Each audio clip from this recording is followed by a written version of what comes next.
Punjabi radio US ਸੁਣ ਰਹੇ ਸਾਰੇ ਸਰੋਤਿਆਂ ਨੂੰ ਬਲਵਿੰਦਰ ਕੌਰ ਵੱਲੋਂ ਪਿਆਰ ਭਰੀ ਸਤਿ ਸ਼੍ਰੀ ਅਕਾਲ। ਸਰੋਤਿਓ, ਪ੍ਰੋਗਰਾਮ ਖਬਰ ਤੇ ਨਜ਼ਰ ਪ੍ਰੋਗਰਾਮ ਦੇ ਵਿੱਚ ਸਾਡੇ ਨਾਲ ਹੋਣਗੇ ਬਲਤੇਜ ਪੰਨੂ ਜੀ, ਦੱਸਣਗੇ ਭਾਰਤ ਵਿੱਚ ਪੰਜਾਬ ਦੇ ਵਿੱਚ ਕੀ ਕੁਛ ਵਾਪਰਿਆ। ਖਬਰਾਂ ਤੇ ਨਜ਼ਰ ਮਾਰਾਂਗੇ। ਖਬਰਾਂ ਤੋਂ ਪਹਿਲਾਂ ਧੰਨਵਾਦ ਸਾਡੇ ਸਪਾਂਸਰਸ ਦਾ, ਜਿਨ੍ਹਾਂ ਨੇ ਇਸ ਪ੍ਰੋਗਰਾਮ ਨੂੰ ਸਪਾਂਸਰ ਕੀਤਾ। ਸਭ ਤੱਕ ਪਹੁੰਚਾਇਆ ਖਾਲਸਾ ਇੰਸ਼ੋਰੈਂਸ ਏਜੰਸੀ ਸੈਨੋ ਜੀ, 4082722500। ਘਰਾਂ ਦੀ ਕਾਰਾਂ ਦੀ ਲਾਈਫ ਦੀ ਹੈਲਥ ਦੀ ਇੰਸ਼ੋਰੈਂਸ ਕਰਵਾ ਸਕਦੇ ਹੋ। ਗੁਰਦੀਪ ਸਿੰਘ ਵਿਰਦੀ ਕਲੋਬਸ, ਤਨਾਮ ਸਿੰਘ ਸ਼ੇਰਗਿੱਲ, ਸਾਲਮਾ ਮਨਜੀਤ ਸਿੰਘ ਦੀਵਾਨਾ ਫਰਜ਼ਨੋ, ਟਰਕੀਆਣਾ ਇਮੀਗ੍ਰੇਸ਼ਨ ਲਾ ਫਰਮ 4159090503। ਬਹੁਤ ਧੰਨਵਾਦ ਕਰਦੇ ਹਾਂ ਪ੍ਰੋਗਰਾਮਾਂ ਨੂੰ ਸਪਾਂਸਰ ਕਰਦੇ ਹੋ, ਸਭ ਤੱਕ ਪਹੁੰਚਾਉਂਦੇ ਹੋ। ਸਾਡੇ ਨਾਲ ਜੁੜ ਚੁੱਕੇ ਨੇ ਬਲਤੇਜ ਪੰਨੂ, ਸਤਿ ਸ਼੍ਰੀ ਅਕਾਲ, ਸਵਾਗਤ ਹੈ। ਕੱਲ ਦੀ ਧੰਨਵਾਦ ਜੀ, ਬਹੁਤ ਮਿਹਰਬਾਨੀ। ਹਾਂਜੀ, ਗੱਲ ਕਰਦੇ ਹੈਗੇ ਆ ਸੁਪਰੀਮ ਕੋਰਟ ਦੀ। ਉਸ ਵੱਲੋਂ ਸੜਕਾਂ ਰੋਕਣ ਨੂੰ ਲੈ ਕੇ ਅਜੀਬ ਟਿੱਪਣੀਆਂ। ਦੇਖੋ, ਇਹ ਐਕਚੁਅਲੀ ਜਿਹੜੀਆਂ ਇਹ ਟਿੱਪਣੀਆਂ ਨੇ, ਇਹ ਇੱਕ ਕਿਸਾਨ ਜਥੇਬੰਦੀ ਸੁਪਰੀਮ ਕੋਰਟ ਦੇ ਵਿੱਚ ਗਈ ਸੀ। ਇਹਦੇ ਵਿੱਚ ਵੱਡਾ ਸਵਾਲ ਇਹ ਆ ਕਿ ਜਿਹੜਾ ਸੰਯੁਕਤ ਕਿਸਾਨ ਮੋਰਚਾ ਆ, ਜਿਹੜੀਆਂ ਉਹਦੇ ਵਿੱਚ 40 ਜਥੇਬੰਦੀਆਂ ਸੰਘਰਸ਼ ਕਰ ਰਹੀਆਂ ਨੇ, ਉਹਨਾਂ ਦੇ ਵਿੱਚੋਂ ਇਹ ਕੋਈ ਜਥੇਬੰਦੀ ਨਹੀਂ ਗਈ। ਕਿਉਂਕਿ ਜਦੋਂ ਸੁਪਰੀਮ ਕੋਰਟ ਨੇ ਪਹਿਲਾਂ ਵੀ ਸੱਦਿਆ ਸੀਗਾ ਤੇ ਕਿਸਾਨ ਉਦੋਂ ਸੁਪਰੀਮ ਕੋਰਟ ਦੇ ਵਿੱਚ ਨਹੀਂ ਸੀ ਗਏ। ਉਦੋਂ ਉਹਨਾਂ ਨੇ ਇਹ ਗੱਲ ਕਹੀ ਸੀ ਕਿ ਜਿਹੜੇ ਖੇਤੀ ਕਾਨੂੰਨਾਂ ਦਾ ਅਸੀਂ ਵਿਰੋਧ ਕਰ ਰਹੇ ਹਾਂ, ਉਹ ਸੁਪਰੀਮ ਕੋਰਟ ਨੇ ਨਹੀਂ ਬਣਾਏ, ਉਹ ਤਾਂ ਕੇਂਦਰ ਦੀ ਸਰਕਾਰ ਨੇ ਬਣਾਏ ਆ। ਅਸੀਂ ਕੇਂਦਰ ਦੀ ਸਰਕਾਰ ਦਾ ਵਿਰੋਧ ਕਰ ਰਹੇ ਹਾਂ। ਅੱਜ ਵੀ ਸੰਯੁਕਤ ਕਿਸਾਨ ਮੋਰਚੇ ਦਾ ਇਹ ਸਟੈਂਡ ਬੜਾ ਸਪਸ਼ਟ ਹੈ ਕਿ ਅਸੀਂ ਸੁਪਰੀਮ ਕੋਰਟ ਦੇ ਵਿੱਚ ਨਹੀਂ ਜਾਣਾ। ਉਹਨਾਂ ਨੂੰ ਇਸ ਗੱਲ ਦਾ ਪਤਾ ਹੈ ਕਿ ਸਰਕਾਰ ਨੇ ਉਲਝਾ ਲੈਣਾ ਜਦੋਂ ਉਹ ਸੁਪਰੀਮ ਕੋਰਟ ਦੇ ਵਿੱਚ ਚਲੇ ਗਏ, ਤੇ ਇਹ ਉਲਝਣ ਦੇ ਵਿੱਚੋਂ ਮੁੜ ਕੇ ਉਹਨਾਂ ਨੇ ਗੋਲ ਮੋਲ ਕਰਕੇ ਗੱਲ ਕਿਸੇ ਤਰੀਕੇ ਨਾਲ ਲੋਕਾਂ ਨੂੰ ਉਠਾ ਦੇਣਾ।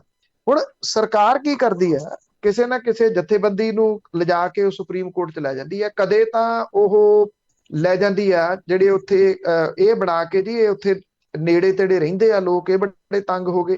ਕਦੇ ਉਹ ਨੇੜੇ ਤੇੜੇ ਫੈਕਟਰੀਆਂ ਵਾਲੇ ਬਣਾ ਕੇ ਲੈ ਜਾਂਦੀ ਹੈ ਕਿ ਇਹ ਬੜੇ ਤੰਗ ਹੋ ਗਏ, ਕਿਉਂਕਿ ਸੈਂਟਰ ਦੀ ਸਰਕਾਰ ਕੁਝ ਕਰ ਨਹੀਂ ਸਕਦੀ। ਵਿਸ਼ਵ ਪੱਧਰ ਦੇ ਉੱਤੇ ਇਸ ਅੰਦੋਲਨ ਦਾ ਚਰਚਾ ਹੋ ਗਿਆ ਤੇ ਹੁਣ ਉੱਥੇ ਜਵਾਬ ਦੇਣਾ ਪਊਗਾ। ਸਰਕਾਰ ਨੇ ਬੜਾ ਕੁਝ ਕਰਕੇ ਦੇਖ ਲਿਆ, ਡਰਾ ਕੇ ਦੇਖ ਲਿਆ, ਤਿੱਖੀਆਂ ਨੋਕਦਾਰ ਚੀਜ਼ਾਂ ਲਾ ਕੇ ਦੇਖ ਲਿਆ, ਕੰਧਾਂ ਕਰ ਕਰਕੇ ਦੇਖ ਲਿਆ। ਕਿੰਨਾ ਕੁਝ ਆਪਾਂ ਕਵਰ ਕਰਦੇ ਰਹੇ ਹਾਂ ਕਿ ਅੱਜ ਸਰਕਾਰ ਆ ਕਰ ਦੂਗੀ, ਭਲਕੇ ਸਰਕਾਰ ਇਹ ਕਰ ਦੂਗੀ, ਡਰਾਵੇ ਦਿੰਦੀ ਰਹੀ। ਉਹ ਗਾਂ ਜਿਹੜੇ ਬੈਠੇ ਨੇ ਉਹ ਸਰਕਾਰ ਨਾਲੋਂ ਕਿਤੇ ਜ਼ਿਆਦਾ ਸਿਰੜੀ ਨੇ, ਉਹ ਲੋਕ ਬੈਠੇ ਰਹੇ, ਡਟੇ ਰਹੇ। ਹੁਣ ਇੱਕ ਹੋਰ ਜਥੇਬੰਦੀ ਦੇ ਰਾਹੀਂ, ਕਿਸਾਨ ਮਹਾਪੰਚਾਇਤ ਹੈ ਇਹ ਜਥੇਬੰਦੀ, ਉਹ ਸੁਪਰੀਮ ਕੋਰਟ ਦੇ ਵਿੱਚ ਚਲੇਗੀ। ਕਹਿੰਦੀ ਸਾਨੂੰ ਇਜਾਜ਼ਤ ਦਿਓ, ਅਸੀਂ ਜੰਤਰ ਮੰਤਰ ਦੇ ਉੱਤੇ ਜਾ ਕੇ ਰੋਜ਼ 200 ਬੰਦੇ ਨੇ ਪ੍ਰਦਰਸ਼ਨ ਕਰਿਆ ਕਰਨਾ ਜਿਹੜੇ ਕਿਸਾਨ ਨੇ ਉਹਨਾਂ ਦੇ ਹੱਕ ਦੇ ਵਿੱਚ। ਮੈਂ ਫਿਰ ਦੱਸਦਾ ਕਿ ਸੰਯੁਕਤ ਕਿਸਾਨ ਮੋਰਚੇ ਦੇ ਨਾਲ ਸੰਬੰਧਿਤ ਜਥੇਬੰਦੀ ਨਹੀਂ ਗਈ। ਸੁਪਰੀਮ ਕੋਰਟ ਨੇ ਇਹਦੇ ਉੱਤੇ ਕੁਝ ਟਿੱਪਣੀਆਂ ਕੀਤੀਆਂ। ਉਹਨਾਂ ਨੇ ਇਹ ਗੱਲ ਕਹੀ ਕਿ ਤੁਸੀਂ ਪਹਿਲਾਂ ਹੀ ਦਿੱਲੀ ਦੇ ਲੋਕਾਂ ਦਾ ਸਾਹ ਰੋਕ ਕੇ ਬੈਠੇ ਹੋ, ਭਾਵ ਕਿ ਦਿੱਲੀ ਦੇ ਅੰਦਰ ਆਉਂਦੀਆਂ ਸੜਕਾਂ ਤੁਸੀਂ ਰੋਕੀ ਬੈਠੇ ਹੋ। ਇਹ ਵੀ ਸਵਾਲ ਕੀਤਾ ਸੁਪਰੀਮ ਕੋਰਟ ਨੇ ਕਿ ਖੇਤੀ ਕਾਨੂੰਨਾਂ ਨੂੰ ਅਦਾਲਤ 'ਚ ਇੱਕ ਵਾਰੀ ਚੁਣੌਤੀ ਦੇਣ ਤੇ ਪ੍ਰਦਰਸ਼ਨ ਜਾਰੀ ਰੱਖਣ ਦੀ ਕੀ ਤੁਕ ਰਹਿ ਗਈ ਹੈ।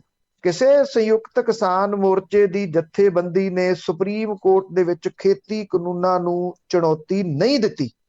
ਸੁਪਰੀਮ ਕੋਰਟ ਨੇ ਇਹ ਵੀ ਟਿੱਪਣੀ ਕੀਤੀ ਕਿ ਨਾਗਰਿਕਾਂ ਨੂੰ ਖੁੱਲ੍ਹੇਆਮ ਤੇ ਬਿਨਾਂ ਡਰ ਆਉਣ ਜਾਣ ਦਾ ਬਰਾਬਰ ਦਾ ਹੱਕ ਹੈ ਤੇ ਕੁਝ ਤਵਾਜ਼ਨ ਵਾਲੀ ਪਹੁੰਚ ਅਪਣਾਏ ਜਾਣ ਦੀ ਲੋੜ ਹੈ। ਉੱਥੇ ਲੋਕਾਂ ਨੂੰ ਤਾਂ ਰੋਕਿਆ ਨਹੀਂ ਜਾ ਰਿਹਾ। ਕਿਸਾਨਾਂ ਨੇ ਤਾਂ ਇਹ ਰੋਕਾਂ ਲਾਈਆਂ ਨਹੀਂ। ਕਿਸਾਨ ਤਾਂ ਕਹਿੰਦੇ ਸੀ ਅਸੀਂ 2 ਦਿਨ ਦੇ ਵਾਸਤੇ ਦਿੱਲੀ ਚੱਲੇ ਆ ਰੋਸ ਪ੍ਰਦਰਸ਼ਨ ਕਰਨ। ਰੋਕਾਂ ਤਾਂ ਲਾਈਆਂ ਸਰਕਾਰ ਨੇ, ਵੱਡੀਆਂ ਵੱਡੀਆਂ ਕੰਧਾਂ ਉਹਨੇ ਖੜੀਆਂ ਕੀਤੀਆਂ, ਕੰਡੇਦਾਰ ਤਾਰਾਂ ਲਾਤੀਆਂ, ਤਿੱਖੀਆਂ ਚੀਜ਼ਾਂ ਲਾਤੀਆਂ, ਟਿੱਪਰ ਖੜੇ ਕਰਤੇ, ਪੱਕੇ ਤੌਰ ਦੇ ਉੱਤੇ ਕੰਧਾਂ ਬਣਾਤੀਆਂ। ਹਾਈਵੇ 'ਚ ਵੀ ਕੰਧਾਂ ਬਣਾਈਆਂ ਜਾ ਸਕਦੀਆਂ ਨੇ, ਕਿਸਾਨ ਥੋੜੀ ਕੰਧਾਂ ਬਣਾ ਸਕਦੇ, ਉਹ ਬਣਾਈਆਂ ਤਾਂ ਸਰਕਾਰ ਨੇ। ਸੁਪਰੀਮ ਕੋਰਟ ਨੇ ਇਹ ਟਿੱਪਣੀਆਂ ਚੁੱਕ ਕੇ ਕਿਸਾਨਾਂ ਦੇ ਉੱਤੇ ਕਰ ਦਿੱਤੀਆਂ। ਹੁਣ ਦੇਖਿਆ ਜਾਵੇ ਤਾਂ ਇਹੀ ਸੁਪਰੀਮ ਕੋਰਟ ਪਹਿਲਾਂ ਇਹ ਗੱਲ ਕਹਿ ਚੁੱਕੀ ਹੋਈ ਹੈ ਕਿ ਅੰਦੋਲਨ ਕਰਨ ਦਾ ਹੱਕ ਹਰੇਕ ਨੂੰ ਹੈ। ਜੇ ਦੇਖਿਆ ਜਾਵੇ ਤਾਂ ਜੇ ਅੰਦੋਲਨ ਨਾ ਹੁੰਦੇ ਤੇ ਮੁਲਕ ਆਜ਼ਾਦ ਹੋ ਜਾਂਦਾ, ਇਹ ਬਿਲਕੁਲ ਵੀ ਨਾ ਹੁੰਦਾ। ਇਸ ਤਰ੍ਹਾਂ ਦੀਆਂ ਜਿਹੜੀਆਂ ਟਿੱਪਣੀਆਂ ਇਹ ਕਰਵਾਈਆਂ ਜਾ ਰਹੀਆਂ ਨੇ ਕੁਝ ਜਥੇਬੰਦੀਆਂ ਦੇ ਵੱਲੋਂ, ਜਾਣ ਬੁੱਝ ਕੇ ਅਦਾਲਤ ਦੇ ਵਿੱਚ ਇਸ ਤਰ੍ਹਾਂ ਦੇ ਮਾਮਲੇ ਲਿਜਾ ਕੇ, ਤਾਂ ਕਿ ਲੋਕਾਂ ਨੂੰ ਇਹ ਦੱਸਿਆ ਜਾ ਸਕੇ ਦੇਖੋ ਜੀ ਅਦਾਲਤ ਵੀ ਹੁਣ ਆਹ ਗੱਲਾਂ ਕਹਿੰਦੀ ਆ। ਇਹ ਬਹੁਤ ਸਾਰੇ ਲੋਕਾਂ ਦੇ ਮੈਸੇਜ ਆਏ ਨੇ ਕਿ ਇਹ ਕੀ ਹੈ ਟਿੱਪਣੀਆਂ। ਤਾਂ ਕਰਕੇ ਮੈਂ ਗੱਲ ਕਲੀਅਰ ਕਰਨੀ ਚਾਹੀ ਕਿ ਇਹ ਸੰਯੁਕਤ ਕਿਸਾਨ ਮੋਰਚੇ ਦੀ ਕਿਸੇ ਜਥੇਬੰਦੀ ਨੇ ਨਹੀਂ ਕੀਤਾ, ਨਾ ਕੋਈ ਕਿਸਾਨਾਂ ਦੀ ਜਥੇਬੰਦੀ ਸੁਪਰੀਮ ਕੋਰਟ ਦੇ ਵਿੱਚ ਗਈ ਆ। ਇਹ ਜਥੇਬੰਦੀਆਂ ਉਹ ਨੇ ਜਿਹੜੀਆਂ ਸਰਕਾਰ ਨੇ ਖੜੀਆਂ ਕੀਤੀਆਂ ਹੋਈਆਂ ਨੇ ਤੇ ਜਾਣ ਬੁੱਝ ਕੇ ਉਹ ਢੁੱਚਰਾਂ ਡਾਉਣ ਦੇ ਵਾਸਤੇ ਇਹ ਜਿਹਾ ਕੁਝ ਕਰ ਰਹੇ ਆ। ਬਿਲਕੁਲ, ਸਰਕਾਰ ਤੋਂ ਇਹ ਕਹਾਇਆ ਜਾ ਰਿਹਾ ਆ ਆਪਣੇ ਸੁਪਰੀਮ ਕੋਰਟ ਤੋਂ। ਅੱਗੇ ਗੱਲ ਕਰਦੇ ਹਾਂ, ਕੈਪਟਨ ਤੇ ਹਰੀਸ਼ ਰਾਵਤ ਇੱਕ ਦੂਜੇ ਦੇ ਉੱਤੇ ਮਿਹਣਿਓ ਮਿਹਣੀ ਹੋ ਕੇ ਲੋਕਾਂ ਦਾ ਮਨ ਪਰਚਾ ਰਹੇ ਆ। ਦੇਖੋ, ਜਿਸ ਤਰੀਕੇ ਦੇ ਨਾਲ ਹਾਈ ਕਮਾਂਡ ਦੇ ਉੱਤੇ ਕੈਪਟਨ ਅਮਰਿੰਦਰ ਸਿੰਘ ਲਗਾਤਾਰ ਹਮਲੇ ਕਰ ਰਹੇ ਆ, ਇਹ ਥੋੜੀ ਆਪਣੇ ਆਪ ਦੇ ਵਿੱਚ ਹੈਰਾਨਗੀ ਵਾਲੀ ਗੱਲ ਆ ਕਿ ਕਾਂਗਰਸੀ ਮੂੰਹ 'ਚ ਘੁੰਗਣੀਆਂ ਪਾ ਕੇ ਬੈਠੇ ਆ, ਜਿਹੜੇ ਇੱਥੇ ਮੰਤਰੀ ਬਣ ਗਏ ਉਹ ਵੀ ਬੈਠੇ ਆ। ਮੁੱਖ ਮੰਤਰੀ ਨੇ ਤਾਂ ਕਹਿਣਾ ਹੀ ਕੀ ਆ, ਮੁੱਖ ਮੰਤਰੀ ਨੂੰ ਤਾਂ ਨਾ ਰੋਕਿਆ ਜਾਂਦਾ, ਉਹ ਤਾਂ ਰੋਟੀ ਖਾਣ ਚੱਲਿਆ ਸੀ ਸਹੁੰ ਚੁੱਕਣ ਤੋਂ ਬਾਅਦ ਉਸੇ ਵੇਲੇ। ਹੁਣ ਇਉਂ ਲੱਗਦਾ ਹੈ ਕਿ ਹਾਈ ਕਮਾਂਡ ਨੇ ਕਿਤੇ ਨਾ ਕਿਤੇ ਇਹ ਫੈਸਲਾ ਲਿਆ ਕਿ ਇੱਕ ਕਾਊਂਟਰ ਅਟੈਕ ਅਮਰਿੰਦਰ ਸਿੰਘ ਹੋਰਾਂ ਦੇ ਉੱਤੇ ਕੀਤਾ ਜਾਵੇ। ਹਰੀਸ਼ ਰਾਵਤ ਜਿਹੜੇ ਪੰਜਾਬ ਮਾਮਲਿਆਂ ਦੇ ਇੰਚਾਰਜ ਨੇ, ਉਹਨਾਂ ਨੇ ਇਹਦੀ ਸ਼ੁਰੂਆਤ ਕੀਤੀ ਹੈ। ਇਹ ਦੂਸ਼ਣਬਾਜ਼ੀ ਦੋਨੇ ਪਾਸਿਆਂ ਤੋਂ ਹੁਣ ਹੋਣ ਲੱਗ ਗਈ ਹੈ। ਹਰੀਸ਼ ਰਾਵਤ ਨੇ ਇਹ ਗੱਲ ਕਹੀ ਆ ਕਿ ਕੌਣ ਕਹਿੰਦਾ ਕਿ ਕੈਪਟਨ ਅਮਰਿੰਦਰ ਸਿੰਘ ਨੂੰ ਬੇਇੱਜ਼ਤ ਕੀਤਾ ਗਿਆ। ਉਹ ਕਹਿੰਦੇ 3 ਵਾਰੀ ਅਸੀਂ ਉਹਨੂੰ ਕਾਂਗਰਸ ਦਾ ਪ੍ਰਧਾਨ ਬਣਾਇਆ ਪੰਜਾਬ ਦਾ, ਕੀ ਇਹ ਬੇਇੱਜ਼ਤ ਕਰਨਾ? ਅਸੀਂ 2 ਵਾਰੀ ਉਹਨੂੰ ਮੁੱਖ ਮੰਤਰੀ ਬਣਾਇਆ, ਕੀ ਇਹ ਬੇਇੱਜ਼ਤ ਕਰਨਾ? ਕੈਪਟਨ ਅਮਰਿੰਦਰ ਸਿੰਘ ਨੇ ਜਵਾਬ ਦਿੰਦਿਆਂ ਇਹ ਗੱਲ ਜਿਹੜੀ ਕਹੀ ਕਿ ਮੈਂ ਤਾਂ ਸੋਨੀਆ ਗਾਂਧੀ ਹੋਰਾਂ ਦੇ ਕੋਲੇ ਅਸਤੀਫਾ ਲੈ ਕੇ ਗਿਆ ਸੀ। ਉਹ ਕਹਿੰਦੇ ਨਹੀਂ ਨਹੀਂ, ਤੁਸੀਂ ਕੰਟੀਨਿਊ ਕਰੋ, ਤੇ ਮੈਨੂੰ ਬਿਨਾਂ ਦੱਸੇ ਤੋਂ CLP ਦੀ ਮੀਟਿੰਗ ਰੱਖ ਲਈ। ਹਰੀਸ਼ ਰਾਵਤ ਕਹਿੰਦੇ CLP ਦੀ ਮੀਟਿੰਗ ਦੇ ਸੰਬੰਧੀ ਜਾਣਕਾਰੀ ਕੈਪਟਨ ਅਮਰਿੰਦਰ ਸਿੰਘ ਨੂੰ ਦਿੱਤੀ ਗਈ ਸੀਗੀ। ਹੁਣ ਔਰ ਹਰੀਸ਼ ਰਾਵਤ ਨੇ ਇਹ ਵੀ ਗੱਲ ਕਹਿਤੀ ਕਿ ਬੇਅਦਬੀ ਵਾਲੇ ਮਾਮਲਿਆਂ ਦੇ ਵਿੱਚ ਸਰਕਾਰ ਨੇ ਕੁਝ ਨਹੀਂ ਕੀਤਾ। ਰੇਤਾ ਵਾਲੇ ਮਸਲੇ ਦੇ ਉੱਤੇ ਉਹਨਾਂ ਨੇ ਕਿਹਾ ਕਿ ਰੇਤ ਮਾਫੀਆ ਦੇ ਉੱਤੇ ਕੰਟਰੋਲ ਕਰਨ ਦੇ ਵਿੱਚ ਅਸਫਲ ਹੋਏ ਕੈਪਟਨ ਅਮਰਿੰਦਰ ਸਿੰਘ ਹੋਰੀ। ਹੁਣ ਇਹਨਾਂ 2 ਗੱਲਾਂ ਦਾ ਜਵਾਬ ਨਹੀਂ ਕੈਪਟਨ ਅਮਰਿੰਦਰ ਸਿੰਘ ਨੇ ਦਿੱਤਾ ਕਿ ਤੁਸੀਂ ਬੇਅਦਬੀ ਵਾਲੇ ਮਾਮਲਿਆਂ ਦੇ ਉੱਤੇ ਕੱਖ ਨਹੀਂ ਕੀਤਾ ਤੇ ਰੇਤ ਮਾਫੀਆ ਆਊਟ ਆਫ ਕੰਟਰੋਲ ਹੋ ਗਿਆ। ਦੂਜੀਆਂ ਗੱਲਾਂ ਦੇ ਉੱਤੇ ਕੈਪਟਨ ਅਮਰਿੰਦਰ ਸਿੰਘ ਨਾਲ ਦੀ ਨਾਲ ਟਵਿੱਟਰ ਦੇ ਉੱਤੇ ਇਹਦਾ ਜਵਾਬ ਦੇਈ ਜਾ ਰਹੇ ਨੇ। ਇਹ 2 ਮੁੱਦੇ ਉਹ ਨੇ ਜਿਹੜੇ ਹਰੀਸ਼ ਰਾਵਤ ਨੇ ਉਠਾਏ ਆ। ਜਿਹੜੇ 18 ਮੁੱਦੇ ਹਾਈ ਕਮਾਂਡ ਨੇ ਦਿੱਤੇ ਸੀਗੇ ਕੰਮ ਕਰਨ ਨੂੰ, ਉਹਨਾਂ ਦੇ ਵਿੱਚੋਂ 2 ਨੇ। ਸਮਝਿਆ ਜਾ ਸਕਦਾ ਹੈ ਕਿ 2 ਮੁੱਦੇ ਉਠਾ ਕੇ ਹਰੀਸ਼ ਰਾਵਤ ਨੇ ਸ਼ੁਰੂਆਤ ਕੀਤੀ ਹੈ। ਅੱਗੋਂ ਜਿਹੜਾ ਹੁਣ ਇਹ ਅਟੈਕ ਹੈ, ਇਹ ਵੱਖ-ਵੱਖ ਕਾਂਗਰਸੀ ਆਗੂਆਂ ਦੇ ਵੱਲੋਂ ਕੀਤਾ ਜਾ ਸਕਦਾ ਕੈਪਟਨ ਅਮਰਿੰਦਰ ਸਿੰਘ ਹੋਰਾਂ ਦੇ ਉੱਤੇ। ਇਸ ਗੱਲ ਦੀ ਉਮੀਦ ਹੈ। ਹੁਣ ਵੈਸੇ ਜੇ ਹਾਈ ਕਮਾਂਡ ਦੇ ਵਿੱਚ ਦਮ ਹੋਵੇ ਮਾੜਾ ਮੋਟਾ, ਜਾਂ ਪੰਜਾਬ ਕਾਂਗਰਸ ਦੇ ਵਿੱਚ ਦਮ ਹੋਵੇ ਜਿਹੜਾ ਕਿ ਉਹਦੇ 'ਚ ਨਜ਼ਰ ਨਹੀਂ ਆਉਂਦਾ, ਤਾਂ ਥੋੜੀ ਕਰਪਸ਼ਨ ਹੋਈ ਹੈ, ਲੁੱਟ ਮਚਾ ਕੇ ਰੱਖ ਛੱਡੀ 4.5 ਸਾਲ। ਜੇ ਕੈਪਟਨ ਅਮਰਿੰਦਰ ਸਿੰਘ ਹੋਰੀ ਇੰਨੀਆਂ ਫਾਈਲਾਂ ਲੈ ਕੇ ਦਿੱਲੀ ਜਾ ਸਕਦੇ ਆ, ਤੇ ਕੀ ਇਹ ਫਾਈਲਾਂ ਮੌਜੂਦਾ ਸਰਕਾਰ ਕੋਲੇ ਹੈ ਨਹੀਂ ਗੀਆਂ? ਰਿਕਾਰਡ ਸਾਰਾ ਸੜ ਸੁੱਟ ਗਿਆ। ਉਹ ਵੀ ਤਾਂ ਰਿਕਾਰਡ ਕੱਢ ਕੇ ਦੱਸ ਸਕਦੇ ਆ, ਸ਼ੀਸ਼ਾ ਵਿਖਾ ਸਕਦੇ ਆ ਕਿ ਆਹ ਕੁਝ ਤੁਹਾਡੇ ਰਾਜ ਦੇ ਵਿੱਚ ਹੋਇਆ, ਖੋਲੀਏ ਫਿਰ ਇਹ ਫਾਈਲਾਂ। ਉਦੋਂ ਬਾਅਦ ਕਹਿ ਦੇਣਾ ਕਿ ਮੁੜ ਕੇ ਕੈਪਟਨ ਅਮਰਿੰਦਰ ਸਿੰਘ ਹੋਰੀ ਕਦੀ ਬੋਲ ਵੀ ਗਏ। ਅੱਜ ਉਹ ਕਹਿੰਦੇ ਕਿ ਮੈਂ ਤਾਂ ਪਾਰਟੀ ਬਣਾਉਣ ਲੱਗਾ, ਆਪਣੀ ਪਾਰਟੀ ਨਵੀਂ ਥੋੜੀ ਬਣਾਉਣ ਲੱਗੇ ਕੈਪਟਨ ਅਮਰਿੰਦਰ ਸਿੰਘ। 16 ਦੀ ਰਜਿਸਟਰ ਕਰਾਈ ਹੋਈ ਹੈ ਪੰਜਾਬ ਵਿਕਾਸ ਪਾਰਟੀ। ਇਹ ਉਦੋਂ ਰਜਿਸਟਰ ਕਰਾਈ ਹੈ ਜਦੋਂ ਪ੍ਰਤਾਪ ਸਿੰਘ ਬਾਜਵਾ ਨੂੰ ਦਬਕੇ ਮਾਰ-ਮਾਰ ਕੇ ਲਾਇਆ ਸੀਗਾ, ਇੰਗਲੈਂਡ ਬਹਿ ਕੇ ਹਾਈ ਕਮਾਂਡ ਨੂੰ ਦਬਕੇ ਮਾਰੇ ਸੀਗੇ ਕਿ ਵੇਖ ਲਓ ਫਿਰ ਨਹੀਂ ਬਣਾਉਂਦੇ ਮੈਨੂੰ ਪ੍ਰਧਾਨ ਤੇ ਮੈਂ ਲੱਗਿਆ ਚੋਣ ਲੜਨ। ਬਲੈਕਮੇਲਿੰਗ ਹੀ ਕਰਦੇ ਰਹੇ ਆ, ਅਜੇ ਵੀ ਬਲੈਕਮੇਲਿੰਗ ਹੀ ਕਰ ਰਹੇ ਆ। ਪਰ ਕਾਂਗਰਸ ਕਿਉਂ ਝੁਕੀ ਪਈ ਆ, ਇਹ ਨਹੀਂ ਸਮਝ ਜੀ। ਪਰ ਕੁਛ ਕਹਿਣ ਨੂੰ ਹੈ ਨਹੀਂ ਗੱਲ। ਅੱਗੇ ਗੱਲ ਕਰਦੇ ਹੈਗੇ ਆ, ਜਿਹੜੀ ਸਰਕਾਰ ਦੇ ਵਿੱਚ ਬੰਦੇ ਲਾਏ ਆ, ਰਾਜਵਿੰਦਰ ਬੈਂਸ ਨੂੰ ਵੀ ਅਹੁਦਾ ਮਿਲਿਆ ਪਰ ਦਿਓਲ ਨੂੰ ਲਾਉਣ ਦੀ ਕੋਈ ਗੱਲਬਾਤ ਨਹੀਂ ਹੋ ਰਹੀ। ਦੇਖੋ, ਰਾਜਵਿੰਦਰ ਸਿੰਘ ਬੈਂਸ ਹੋਰੀ ਇੱਕ ਨਾਨ ਕੰਟਰੋਵਰਸ਼ੀਅਲ ਵਿਅਕਤੀ ਨੇ। ਨਾਨ ਕੰਟਰੋਵਰਸ਼ੀਅਲ ਇਸ ਤਰੀਕੇ ਦੇ ਨਾਲ ਨੇ ਕਿ ਉਹ ਬੇਹੱਦ ਸਾਊ ਤੇ ਇਮਾਨਦਾਰ ਵਕੀਲ ਦੀ ਉਹਨਾਂ ਦੀ ਛਵੀ ਹੈ। ਮਨੁੱਖੀ ਅਧਿਕਾਰਾਂ ਦੇ ਵਾਸਤੇ ਲੜਨ ਵਾਲੇ ਜਿਹੜੇ ਲੋਕ ਚੰਦ ਰਹਿ ਗਏ ਆ ਪੰਜਾਬ ਦੇ ਵਿੱਚ, ਉਹਨਾਂ ਦੇ ਵਿੱਚੋਂ ਮੋਹਰੀਆਂ ਚੋਂ ਨੇ। ਵੈਸੇ ਪਰਿਵਾਰ ਹੀ ਇਸ ਤਰ੍ਹਾਂ ਦਾ ਹੈ। ਉਹ ਸਾਬਕਾ ਜਸਟਿਸ ਅਜੀਤ ਸਿੰਘ ਬੈਂਸ ਦੇ ਬੇਟੇ ਨੇ। ਜਿੰਨੀਆਂ ਕਿ ਆਪਾਂ ਵੱਖ-ਵੱਖ ਮਾਮਲਿਆਂ ਦੇ ਉੱਤੇ ਕੁਝ ਸੁਣਦੇ ਆ ਨਾ ਕਿ ਸਜ਼ਾਵਾਂ ਹੋ ਗਈਆਂ ਇੰਨੇ ਸਾਲ ਬਾਅਦ, ਉਹ ਰਾਜਵਿੰਦਰ ਸਿੰਘ ਬੈਂਸ ਹੋਰਾਂ ਦੀ ਹੀ ਕੋਸ਼ਿਸ਼ ਸਦਕਾ ਹੋਈਆਂ ਨੇ। ਉਹ ਲਗਾਤਾਰ ਮਨੁੱਖੀ ਅਧਿਕਾਰਾਂ ਦੇ ਵਾਸਤੇ ਲੜਦੇ ਨੇ, ਲਗਾਤਾਰ ਬੋਲਦੇ ਨੇ। ਅਦਾਲਤ ਦੇ ਵਿੱਚ ਉਹਨਾਂ ਪਰਿਵਾਰਾਂ ਦੀ ਬਾਹ ਫੜਦੇ ਨੇ ਲਿਜਾ ਕੇ ਜਿਨ੍ਹਾਂ ਕੋਲੇ ਨਾ ਪੈਸੇ ਆ ਤੇ ਨਾ ਉਹਨਾਂ ਵਿਚਾਰਿਆਂ ਦੇ ਕੋਲੇ ਕੋਈ ਤਾਕਤ ਹੈ ਕਿ ਉਹ ਲੜ ਸਕਣ। ਰਾਜਵਿੰਦਰ ਸਿੰਘ ਬੈਂਸ ਹੋਰਾਂ ਦੀ ਇਹ ਪਹਿਚਾਣ ਹੈ। ਮੇਰੀ ਜਾਚੇ ਜੇ ਸਰਕਾਰ ਨੇ ਧੋਣਾ ਹੀ ਸੀਗਾ ਤੇ ਰਾਜਵਿੰਦਰ ਸਿੰਘ ਬੈਂਸ ਹੋਰਾਂ ਨੂੰ ਐਡਵੋਕੇਟ ਜਨਰਲ ਲਾ ਦਿੰਦੇ। ਨਾਲੇ ਵੇਖਦੇ ਫਿਰ ਕਿਵੇਂ ਧੂਆਂ ਕੱਢਦੇ ਸੀ ਉਹ, ਜਿੰਨੀ ਉਹਨਾਂ ਦੀ ਪਹਿਚਾਣ ਹੈ ਇਸ ਮਾਮਲੇ ਦੇ ਉੱਤੇ ਕਿ ਉਹ ਮਨੁੱਖੀ ਅਧਿਕਾਰਾਂ ਦੇ ਮਾਮਲੇ ਤੇ ਕਿਸੇ ਨੂੰ ਖੰਘਣ ਨਹੀਂ ਦਿੰਦੇ, ਚਾਹੇ ਅਦਾਲਤ ਕਿਸੇ ਦੀ ਵੀ ਹੋਵੇ। ਇਸ ਤਰ੍ਹਾਂ ਦਾ ਕੁਝ ਨਹੀਂ ਕੀਤਾ ਗਿਆ। ਸੀਨੀਅਰ ਐਡਵੋਕੇਟ ਰਾਜਵਿੰਦਰ ਸਿੰਘ ਬੈਂਸ ਹੋਰਾਂ ਨੂੰ ਬੇਅਦਬੀ ਤੇ ਗੋਲੀ ਕਾਂਡ ਦੇ ਕੁਝ ਕੇਸ ਨੇ ਜਿਹੜੇ ਕਿ ਇੱਥੇ ਬਾਜਾਖਾਨਾ ਦੇ ਵਿੱਚ ਦਰਜ ਹੋਏ ਸੀ ਜਾਂ ਕੋਟਕਪੂਰੇ ਦੇ ਵਿੱਚ ਦਰਜ ਹੋਏ ਸੀ, ਉਹਨਾਂ ਮਾਮਲਿਆਂ ਦੇ ਵਿੱਚ ਸਰਕਾਰ ਨੇ ਪਬਲਿਕ ਪ੍ਰੋਸੀਕਿਊਟਰ ਉਹਨਾਂ ਨੂੰ ਨਿਯੁਕਤ ਕੀਤਾ। ਹੁਣ ਰਾਜਵਿੰਦਰ ਸਿੰਘ ਬੈਂਸ ਹੋਰਾਂ ਨੂੰ ਇਹਨਾਂ ਮਾਮਲਿਆਂ ਦੇ ਉੱਤੇ ਸਪੈਸ਼ਲ ਪਬਲਿਕ ਪ੍ਰੋਸੀਕਿਊਟਰ ਨਿਯੁਕਤ ਕਰਨ ਤੋਂ ਬਾਅਦ ਇੱਕ ਗੱਲ ਕਲੀਅਰ ਦਿੰਦੀ ਹੈ ਕਿ ਪੰਜਾਬ ਸਰਕਾਰ ਐਡਵੋਕੇਟ ਜਨਰਲ ਨੂੰ ਹੁਣ ਬਦਲੂਗੀ ਨਹੀਂ, ਭਾਵ ਕਿ ਉਹਨੂੰ ਬਦਲਣ ਦਾ ਮਾਮਲਾ ਮੱਠਾ ਪੈ ਗਿਆ। ਮੁੱਖ ਮੰਤਰੀ ਚਰਨਜੀਤ ਸਿੰਘ ਚੰਨੀ, ਕਾਂਗਰਸ ਦੇ ਪ੍ਰਧਾਨ ਨਵਜੋਤ ਸਿੰਘ ਸਿੱਧੂ, ਹਰੀਸ਼ ਚੌਧਰੀ ਦੇ ਦਰਮਿਆਨ ਜਿਹੜਾ ਸਮਝੌਤਾ ਮੀਟਿੰਗ ਹੋਈ ਸੀ, ਇਹਦੇ ਚ ਤਾਲਮੇਲ ਕਮੇਟੀ ਬਣਾਈ ਗਈ ਸੀਗੀ। ਇਸ ਤੋਂ ਬਾਅਦ ਸਰਕਾਰ ਦੇ ਵੱਲੋਂ ਕੁਝ ਨਹੀਂ ਕਿਹਾ ਗਿਆ, ਨਾ ਹਾਈ ਕਮਾਂਡ ਨੇ ਇਸ ਮਾਮਲੇ ਦੇ ਉੱਤੇ ਜ਼ੁਬਾਨ ਖੋਲੀ ਹੈ। ਨਵਜੋਤ ਸਿੰਘ ਸਿੱਧੂ ਵੀ ਮੀਟਿੰਗ ਤੋਂ ਬਾਅਦ ਚੁੱਪ ਨੇ, ਉਹਨਾਂ ਦਾ ਕੋਈ ਟਵੀਟ ਨਹੀਂ ਆਇਆ। ਭਾਵੇਂ ਕਿ ਨਵਜੋਤ ਸਿੰਘ ਸਿੱਧੂ ਹੋਰਾਂ ਦੇ ਕਾਂਗਰਸ ਦੇ ਪ੍ਰਧਾਨ ਬਣੇ ਰਹਿਣ ਦੇ ਉੱਤੇ ਹੁਣ ਕੋਈ ਸ਼ੱਕ ਨਹੀਂ ਹੈਗਾ, ਕਿਉਂਕਿ ਨਵਜੋਤ ਸਿੰਘ ਸਿੱਧੂ ਹੋਰਾਂ ਵੱਲੋਂ ਉਠਾਏ ਮੁੱਦਿਆਂ ਦਾ ਕੀ ਬਣਿਆ, ਇਹਦੇ ਵਾਸਤੇ ਇੱਕ ਭੇਦ ਬਣਿਆ ਹੋਇਆ। ਭੇਦ ਤਾਂ ਅਜੇ ਇਹ ਵੀ ਬਣਿਆ ਹੋਇਆ ਕਿ ਡੀਜੀਪੀ ਦਾ ਜਿਹੜਾ ਪੈਨਲ ਭੇਜਿਆ ਗਿਆ 10 ਜਾਣਿਆਂ ਦਾ, ਉਹਦੇ ਵਿੱਚੋਂ ਜਿਹਨੂੰ ਨਵਜੋਤ ਸਿੰਘ ਸਿੱਧੂ ਹੋਰੀ ਡੀਜੀਪੀ ਲਾਉਣਾ ਚਾਹੁੰਦੇ ਆ ਉਹਨੂੰ ਲਾਇਆ ਜਾਊਗਾ ਜਾਂ ਨਹੀਂ। ਪਰ ਇਹ ਪਬਲਿਕ ਪ੍ਰੋਸੀਕਿਊਟਰ ਦਾ ਅਹੁਦਾ ਰਾਜਵਿੰਦਰ ਸਿੰਘ ਬੈਂਸ ਹੋਰਾਂ ਨੂੰ ਦੇ ਕੇ ਸਰਕਾਰ ਨੇ ਇਹ ਮਾਮਲਾ ਲਗਭਗ ਠੱਪ ਕਰ ਦਿੱਤਾ ਕਿ ਉਹ ਏਪੀਐਸ ਦਿਓਲ ਨੂੰ ਤਾਂ ਲਾਉਣ ਨਹੀਂ ਲੱਗੀ। ਕੀ ਏਪੀਐਸ ਦਿਓਲ ਇੰਨੇ ਸਟਰੋਂਗ ਨੇ ਜਾਂ ਕਿਹੜੀ ਮਜਬੂਰੀ ਹੈ ਸਰਕਾਰ ਦੀ ਕਿ ਉਹਨੂੰ ਏਪੀਐਸ ਦਿਓਲ ਹੋਰਾਂ ਨੂੰ ਰੱਖਣਾ ਹੀ ਪੈ ਰਿਹਾ?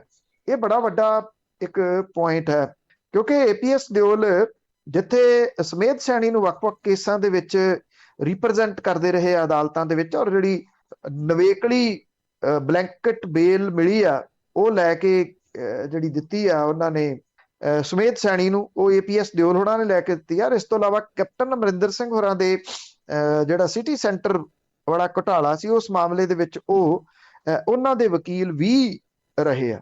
ਤੋ ਕੀ ਏਪੀਐਸ ਦਿਓਲ ਹੋਰੀ ਸਟਰੋਂਗ ਨੇ ਜਾਂ ਜਿਨ੍ਹਾਂ ਨੇ ਉਹਨਾਂ ਨੂੰ ਇੱਥੇ ਲਵਾਇਆ ਉਹ ਧਿਰਾਂ ਇੰਨੀਆਂ ਸਟਰੋਂਗ ਨੇ ਕਿ ਇਹ ਫੈਸਲਾ ਸ਼ਾਇਦ ਬਦਲਿਆ ਨਹੀਂ ਜਾਣਾ? ਜੇ ਇਹ ਨਹੀਂ ਬਦਲਿਆ ਜਾਣਾ ਤੇ ਫਿਰ ਇਹਦਾ ਮਤਲਬ ਫਿਰ ਲਾ ਕੇ ਚੱਲੋ ਤੁਸੀਂ ਕਿ ਡੀਜੀਪੀ ਵਾਲਾ ਮਾਮਲਾ ਵੀ ਉਹਨਾਂ ਨੇ ਜਿਹਨੂੰ ਨਵਜੋਤ ਸਿੰਘ ਸਿੱਧੂ ਕਹਿੰਦੇ ਆ ਉਹਨੂੰ ਨਹੀਂ ਲਾਇਆ ਜਾਊਗਾ, ਕਿਉਂਕਿ 10 ਮੈਂਬਰਾਂ ਦੀ ਜਿਹੜੀ ਸੂਚੀ ਭੇਜੀ ਆ, ਹੋ ਸਕਦਾ ਕਿ ਉਹਦੇ ਵਿੱਚੋਂ ਕਿਸੇ ਹੋਰ ਨੂੰ ਪਿਕ ਕਰ ਲਿਆ ਜਾਵੇ। ਕਿਉਂਕਿ ਜਿਹੜੀ ਮੀਟਿੰਗ ਹੋਈ ਸੀ ਉਹਦੇ ਵਿੱਚ ਵੀ ਇਹ ਗੱਲਾਂ ਉੱਠੀਆਂ ਸੀਗੀਆਂ ਕਿ ਟੈਕਨੀਕਲ ਆਧਾਰ ਦੇ ਉੱਤੇ ਜੇਕਰ ਹਾਈ ਕੋਰਟ ਦੇ ਵਿੱਚ ਚੈਲੰਜ ਹੋ ਗਈ ਨਿਯੁਕਤੀ ਸਿਧਾਰਥ ਚਟੋਪਾਧਿਆਏ ਦੀ, ਫੇਰ ਤਾਂ ਨਵਜੋਤ ਸਿੰਘ ਸਿੱਧੂ ਨੇ ਉਸ ਮਾਮਲੇ ਦੇ ਉੱਤੇ ਮੀਟਿੰਗ ਦੇ ਵਿੱਚ ਇਹ ਗੱਲ ਕਹੀ ਸੀ ਵੀ ਹੋ ਲੈਣ ਦਿਓ ਚੈਲੰਜ, ਜੇ ਹੁੰਦੀ ਹੈ ਤਾਂ ਜਿੰਨੀ ਦੇਰ ਨੂੰ ਚੈਲੰਜ ਕਰਕੇ ਤੁਸੀਂ ਹਟਾਓਗੇ ਉਨੀ ਦੇਰ ਤੱਕ ਹੋ ਸਕਦਾ ਕਿ ਸਿਧਾਰਥ ਚਟੋਪਾਧਿਆਏ ਹੋਰੀ ਪੰਜਾਬ ਸਰਕਾਰ ਦੀ ਇੱਕ ਦਿੱਖ ਬਣਾਉਣ ਦੇ ਵਿੱਚ ਸਫਲ ਹੋ ਜਾਣ, ਕਿਉਂਕਿ ਉਹ ਸਿਰੜੀ ਇਮਾਨਦਾਰ ਆਫੀਸਰ ਨੇ।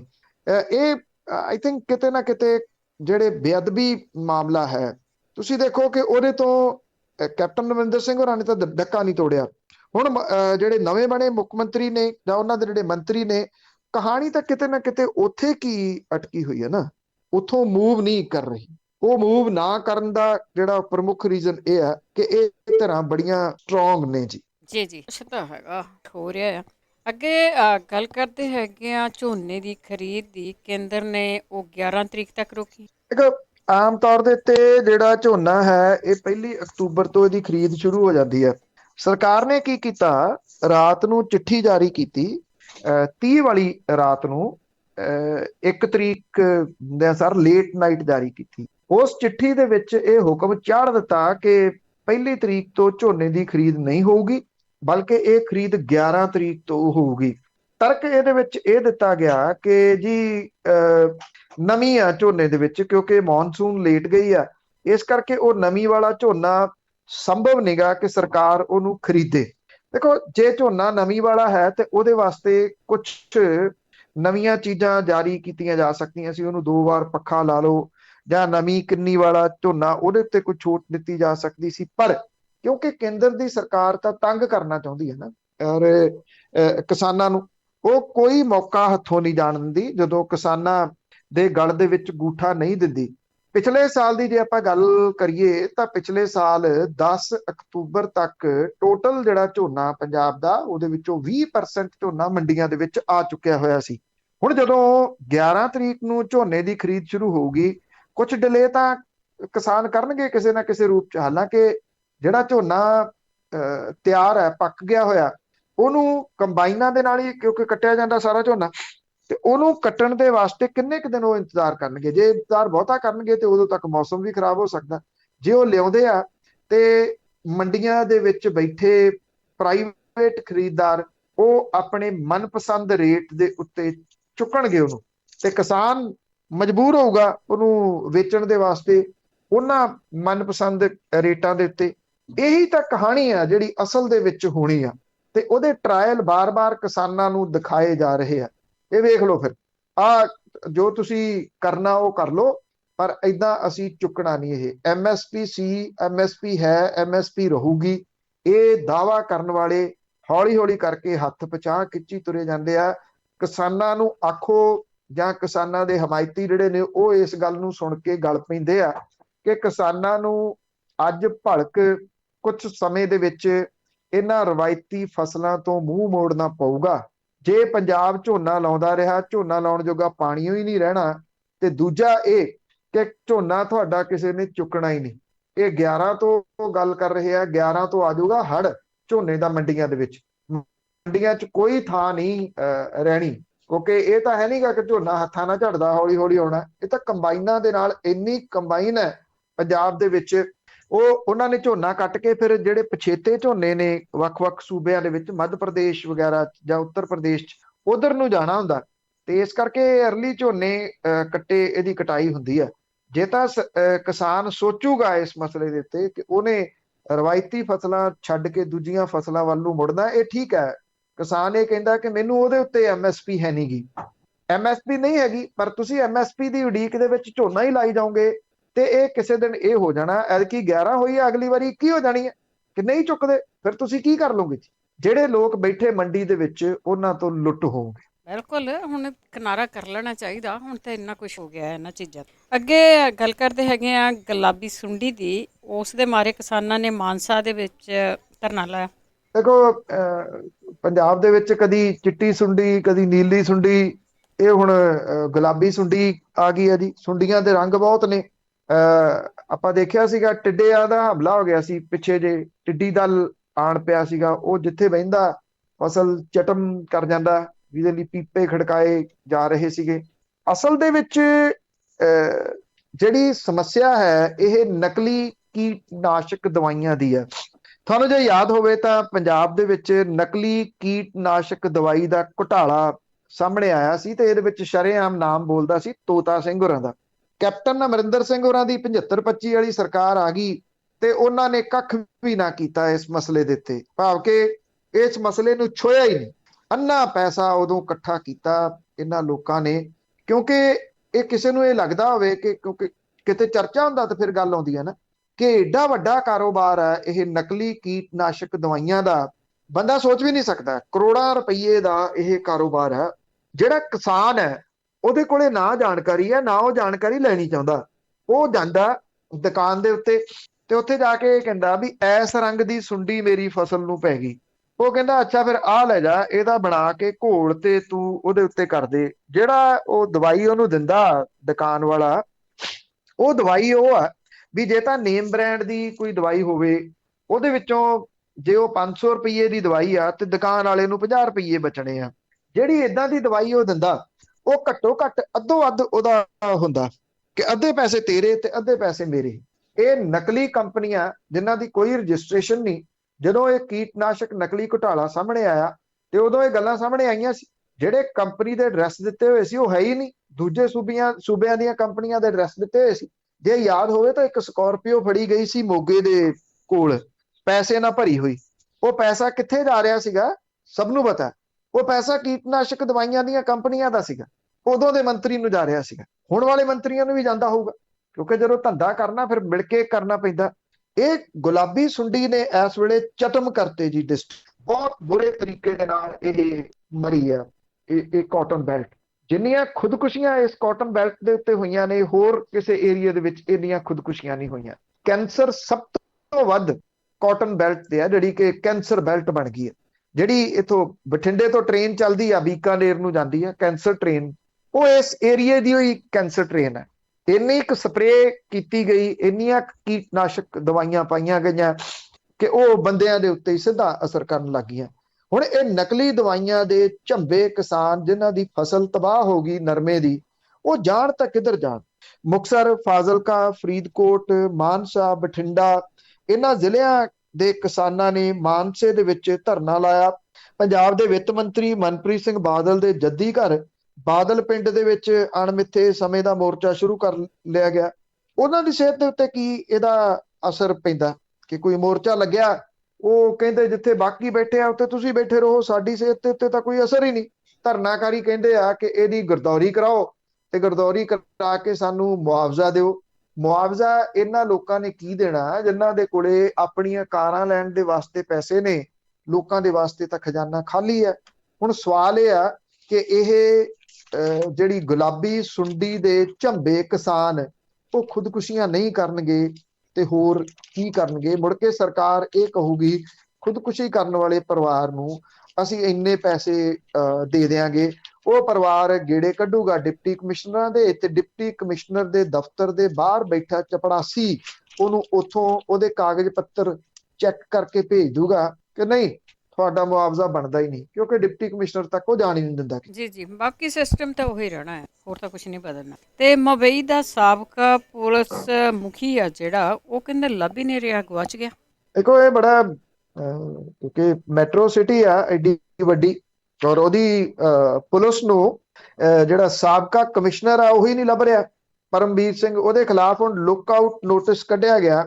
ਇਹ ਲੁੱਕ ਆਊਟ ਨੋਟਿਸ ਜਦੋਂ ਕਿਤੇ ਆਮ ਬੰਦੇ ਨੂੰ ਫੜਨਾ ਹੋਵੇ ਤੇ ਉਹ ਨਾਲ ਦੀ ਨਾਲ ਜਾਰੀ ਹੋ ਜਾਂਦਾ ਤੇ ਉਹਨੂੰ ਅਕਸਰ ਗ੍ਰਿਫਤਾਰ ਕਰ ਲਿਆ ਜਾਂਦਾ, ਕਿਉਂਕਿ ਜਦੋਂ ਜਿੰਨੇ ਇੱਥੋਂ ਕਰਜ਼ਾ ਲੈ ਕੇ ਭੱਜੇ ਲੋਕ ਜਿਹੜੇ ਵੱਖ-ਵੱਖ ਮੁਲਕਾਂ ਦੇ ਵਿੱਚ ਜਾ ਕੇ ਬੈਠੇ ਆ ਸੁਰੱਖਿਅਤ, ਉਹਨਾਂ ਦੇ ਵਾਸਤੇ ਕੋਈ ਲੁੱਕ ਆਊਟ ਨੋਟਿਸ ਨਹੀਂ ਜਾਰੀ ਕੀਤਾ ਗਿਆ ਸੀਗਾ। ਉਦੋਂ ਉਹਨਾਂ ਨੇ ਕਰਜ਼ਾ ਚੁੱਕਿਆ ਹਜ਼ਾਰਾਂ ਕਰੋੜਾਂ ਰੁਪਏ ਦਾ ਕਰਕੇ, ਬੈਂਕਾਂ ਖੋਖਲੀਆਂ, ਜਾ ਕੇ ਬਾਹਰਲੇ ਮੁਲਕਾਂ ਦੇ ਵਿੱਚ ਬਹਿ ਗਏ, ਮਿਲ ਕੇ ਕੱਢੇ ਗਏ। ਹੁਣ ਇਹ ਪਰਮਬੀਰ ਸਿੰਘ, ਉਹਦੇ ਖਿਲਾਫ ਲੁੱਕ ਆਊਟ ਨੋਟਿਸ ਇੰਨੀ ਦੇਰ ਤੋਂ ਬਾਅਦ ਕੱਢਿਆ ਜਾ ਰਿਹਾ, ਖਦਸ਼ਾ ਜ਼ਾਹਰ ਕੀਤਾ ਜਾ ਰਿਹਾ ਕੋਈ ਦੇਸ਼ ਛੱਡ ਗਿਆ।